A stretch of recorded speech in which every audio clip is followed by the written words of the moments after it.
जय हिंद दोस्तों, वंदे मातरम। देखिए, एक बहुत पुरानी कहावत है कि जब ऊपर वाला देता है तो छप्पर फाड़ कर देता है। आज की डेट में अगर हम हार्दिक पांड्या की बात करें तो कुछ समय पहले तक हार्दिक पांड्या की टीम इंडिया में जगह तक नहीं थी। वो लगातार चोट से जूझ रहे थे। उनको एक ऑलराउंडर के तौर पर खिलाया जा रहा था, लेकिन वो बॉलिंग कर नहीं पा रहे थे, इसलिए उनकी जगह पर ही सवाल खड़े हो रहे थे। बल्लेबाजी में भी कुछ खास कमाल करके दिखा नहीं पा रहे थे, क्योंकि जो भी बॉलर्स थे वो उनके खिलाफ इस तरीके से बॉलिंग कर रहे थे, मतलब होमवर्क करके आ रहे थे कि हार्दिक पांड्या को बांध के रखने में कामयाब हो रहे थे। मतलब ना तो हार्दिक बॉलिंग कर पा रहे थे, ना ही हाथ खोल पा रहे थे बैटिंग में। फील्डिंग की हम क्या ही बात करें, तो ऑल इन ऑल उनकी पूरी टीम इंडिया में जगह ही मतलब यूँ कहें कि नहीं थी। लेकिन इसके बाद फिर आया आईपीएल 2022, नई टीम आई गुजरात, इसमें उनको कप्तानी दी गई और फिर उसके बाद जो कुछ हुआ वो इतिहास बन चुका है। और आज की डेट में हार्दिक पांड्या भारतीय टी20 इंटरनेशनल टीम के नवे कप्तान बन चुके हैं और आयरलैंड के खिलाफ भारतीय टीम की कप्तानी भी करेंगे।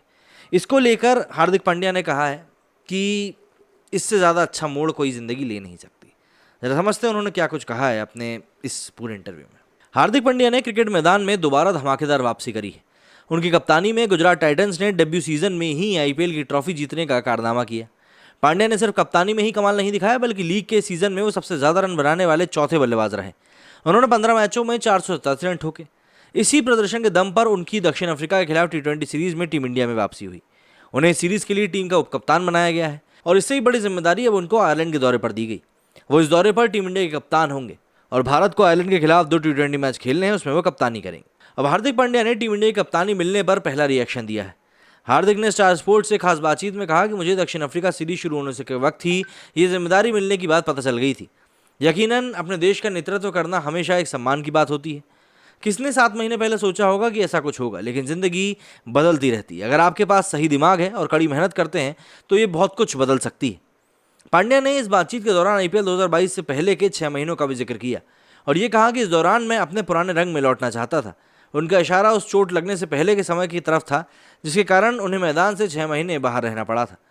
पांड्या ने कहा कि जब मैंने क्रिकेट से ब्रेक लिया तो मैंने फैसला किया था कि जब भी मैं लौटूंगा मैं अपने बेस्ट वर्जन के साथ वापस आऊँगा।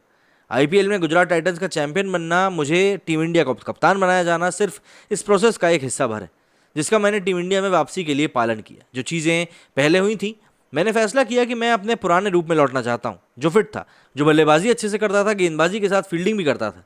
जब भी मैं पीछे मुड़कर देखता हूँ तो मैं 6 महीने पहले कैसा था और 6 महीने बाद अब कैसा हूँ, तो मैं देखता हूँ कि ये मेरी ज़िंदगी का सबसे बड़ा यूटर्न है और इससे बड़ा यूटर्न किसी की ज़िंदगी में नहीं आ सकता। आयरलैंड के खिलाफ 2 टी20 मैचों के लिए कप्तानी की जिम्मेदारी मिलने के बाद से पांड्या ने कहा कि मैं कभी भी जिम्मेदारियों से भागने वाला इंसान नहीं हूँ। मैं जिम्मेदारी लेना चाहता हूँ और मैं इसको लेकर सही फैसले भी ले पाता हूँ, कंडीशंस को संभाल पाता हूँ और मैं जानता हूँ कि मैं सही फैसला लूँगा, क्योंकि मैं उसकी पूरी जिम्मेदारी भी लेता हूँ। अब जाहिर सी बात है, हार्दिक पांड्या को भारतीय टीम की कमान मिल चुकी है। ऋषभ पंत को रेस्ट देने की बात की जा रही है। हालांकि पंत की परफॉर्मेंस और उनकी कप्तानी के ऊपर भी लगातार सवाल उठ ही रहे थे। ऐसे में पांड्या को कप्तानी दिया जाना अपने आप में एक चौंकाने वाला फैसला दिखाई देता नहीं है। तो ऐसे में अब देखना ये होगा कि जो इतने सारे कप्तान, क्योंकि केएल राहुल, श्रेयस अय्यर, ऋषभ पंत और फिर अभी हार्दिक पांड्या, पृथ्वी शॉ के ऊपर भी दारोमदार है मतलब कप्तानी का, इस बात को समझ के चलिए। तो जब इतने सारे कप्तान भारतीय टीम में खेल रहे हैं तो आप ज़रा सोचिए कि भविष्य में किसको किसकी कप्तानी मिलेगी, ये एक सोचने का विषय है। मेरे स्टूडियो में फिलहाल इतना ही। जय हिंद, जय भारत।